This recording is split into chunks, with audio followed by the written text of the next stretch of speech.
So Energia has confirmed a new 3-year sponsorship with Wexford Youths Women's Football Club. The sponsorship will cover the €500 annual membership fees for each player on the women's senior team and the senior squad over a 3-year period, with a key focus on supporting meaningful change within women's sport. The sponsorship will allow the club to provide the players with more resources and support outside of day-to-day expenses, which opens up a field of opportunities for Wexford Youths Women's FC. The players currently cover their own expenses, including travel to and from matches, even at professional level, unlike their male counterparts. So this is a big breakthrough for Wexford Youths, and I'm delighted to say Kylie Murphy is with us to talk to us about this. Kylie, good morning to you. How are you getting on? Morning, how's it going? This is a big breakthrough for you guys. Massive. It's absolutely incredible, so it is. What difference does it make? It makes the world a difference. I mean, to not have to be going out year in, at the start of every year looking for sponsorship, like you said a minute ago, it's, to have to come up with €500 at the start of every year is not easy. And for Energia to come on, and they've basically took away, I suppose, that pay for play that we had. It's just incredible, like, and we're so grateful to them, because to be able to focus solely on our pre-season and the season ahead is just, it's incredible. And it's not only 1 year, like, I mean, to come in and support us for 3 years, it's amazing, and we're absolutely delighted. So that pay for play that you're talking about, you guys are playing in the Women's National League, and for the honour of doing that, you guys had to pay and fundraise yourselves, which is a world away from the men's game, where admittedly it's small amounts of money, but they're getting paid to do that. Yeah, it's there's still a huge gap there, and when you say pay for play, you are ideally, you're going out raising money, you're looking for sponsors, you're looking for big businesses, small businesses, whatever it may be, like. But there has been girls that put their hand in their own pocket to, because they can't get somebody to sponsor them, or they're not lucky enough to have somebody supporting them, in the background, that they've paid their own money. It's not, I'm not saying Wexford are saying you have to pay this money and that's it, but ideally we all know it's an expensive, I suppose it's expensive to run a club, and the money has to come in from somewhere, and we don't have that we haven't had before Energia the financial support. We've had people come in and be really, really generous to us, but I mean, like, what Energia are doing is just, it's just completely blowing it out of the park, to take away that we don't have to bring in that €500 at the start of every year. It's just unreal. Yeah, and I think this kind of, it's one example of the many changes that have happened in the National League over the last 10 years or so, where the organisation itself wasn't particularly great. Then the fixture list became fairly well established, and then the fixtures became kind of almost guaranteed, and then TV coverage begins and media coverage begins to pick up. So you've kind of seen a bit of a revolution over the last 10 years or so. Oh my God, unbelievable. And more so in the last year. It's all of that has just come so quick. And I have to say it has been slow. It's been a slow burner. I would have liked to see a lot more change within 10 years. Like, I mean, 10 years is a long time, from the very start to now. But look, again, I'm so thankful that it's starting to happen now. They've just between the FAI and the SSE Electricity coming in on board, and Energia, and you see other clubs are putting things up on social media, and people are coming in and sponsoring, and they're just getting better looked after, and it's fantastic to see. It's not, I don't want to sit here and say, oh, it's only Wexford we want to push forward and succeed. It's every club in the Women's National League. It's every female in every sport in Ireland. We want every one of them to I suppose, get what they've earned. They're out there, they're working hard, they're working just as hard as anybody else is, so it's great to see. Why do you think the last year has seen so much change? I'm not too sure. I know there's a new head lad gone in the FAI, so obviously he has an awful lot got to do with it.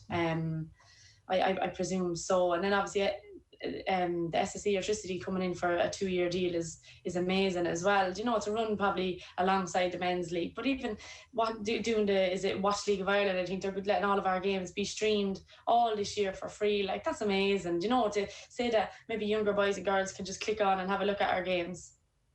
Do you get the feel?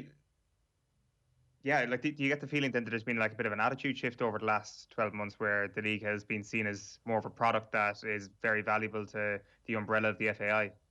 I think so, yeah. I think there was a lot of focus on them over the last number of months, and I think it was either, it's something has to be done, because it just, what was happening just wasn't good enough, there was no movement, there was nothing. I mean, one year it might be, oh, we're going to do this and it'll be fantastic, but then all of a sudden it's just gone, and for 2 years later it's not being done. Do you know, it needs to be, it needs to be a stepping stone, and every year needs to be added and getting better. But it was just kind of, it was stop start, and it wasn't running. I don't know, something wasn't right anyway. But I do feel in the last number of months that things are really, there's a really big push being put on, a really good emphasis. So hopefully now we can just keep going forward with it and keep building. When you say that over the last 10 years, parts of the change have been a little bit slow when it comes to the league, what are you talking about specifically, and what needs to happen over the next little while? I mean, something maybe so small, not small, because to us it's not small, but even down to a fixture list.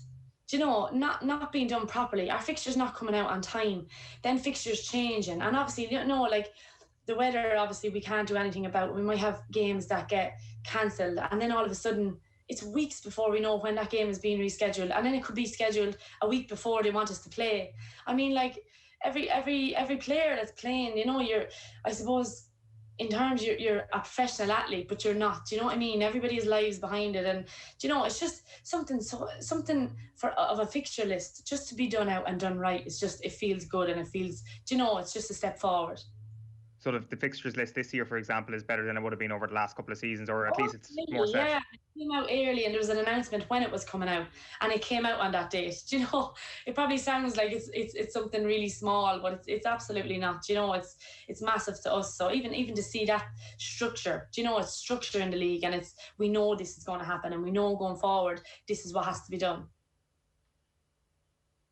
Do you guys feel like you have a voice around that kind of stuff now more than you might have had in previous years? And it just feels like for me, it certainly feels like the focus on the women's international team has begun to filter down. It hasn't quite reached the level that it needs to just yet around your league, but certainly Vera Pauw has become somebody that almost everybody who follows sport in Ireland would be familiar with, the fact that here is the manager of the national team, whereas Colin Bell, prior to that, I think people might have known who Colin Bell was, and before that, when you go back, I'd say, you know, people are stretching around in the recesses of their mind to try and identify the national head coach. So there's been an uplift in terms of the coverage of the national team.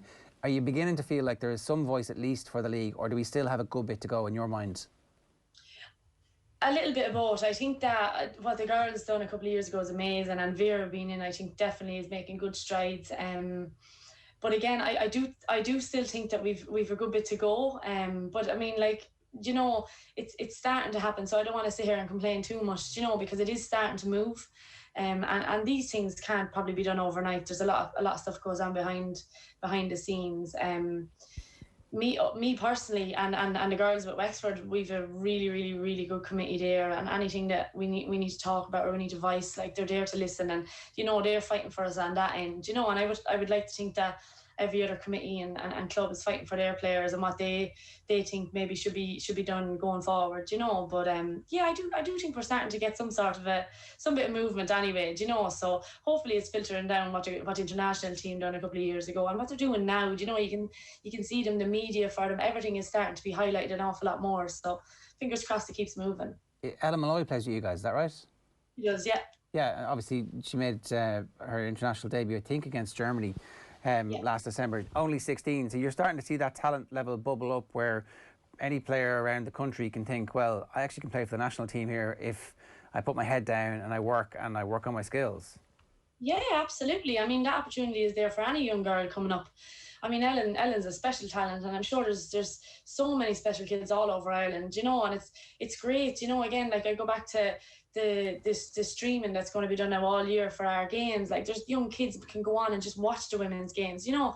In terms of when I was younger, the only female athlete I ever probably seen on TV was Sonia O'Sullivan, and that was every 2 year, every 4 year. You know, it wasn't enough, whereas kids can go on nowadays, and hopefully this year they really give it a good push, and to be able to see the likes of Ellen and see that Ellen's only 16, she might only be a couple of years away from them. Do you know, that oh my God, if she can do it, maybe I can do it. You know, it's absolutely, I think it's fantastic, and the pathway is getting so much better. There's so many good coaches there. There's so many really good people behind the scenes that are really willing to push and do good for female athletes. And Peamount are obviously going to be the favourites again, I suspect, this year? Yeah, I'm sure they are. You guys are going to beat them? I'm hopeful we do. Are That's the plan. are they going to be as strong as they were last year? Listen, there's no taking away the talent in abundance that Peamount have. There's, do you know what I mean? All you have to do is literally look at their team on paper. It's just phenomenal. But do you know, they've been back-to-back champions there now, and I've no doubt they're pushing on to do a three in a row. But you know, we're not going to step aside either. Do you know, obviously Wexford's plan is to be back up there. So we're working hard behind the scenes and in pre-season, and you know, hopefully we've put in an awful lot of work now over the last number of months. The boys have been excellent, Tom and Stephen and the lads, and they're putting in an awful lot of an effort, you know, as they do every year. But we feel like we're having a good at pre-season. We're signing a few players, and you know, the mood in the camp is good. So do you know, and it was sore not picking up anything last year. Do you know, it had been a while since we hadn't probably had our hands on a bit of silverware, do you know, and every year that's the aim is silverware and to be at the top. So that was a little sore one last year. So we'll come again anyway. We won't be giving up. Okay, well look, we wish you all the best of luck, and free to concentrate on the football after the energy deal as well. Congratulations on that, and we'll obviously talk to you again over the course of the season. Thanks a million, Kylie. Cheers. Okay, thanks, lads.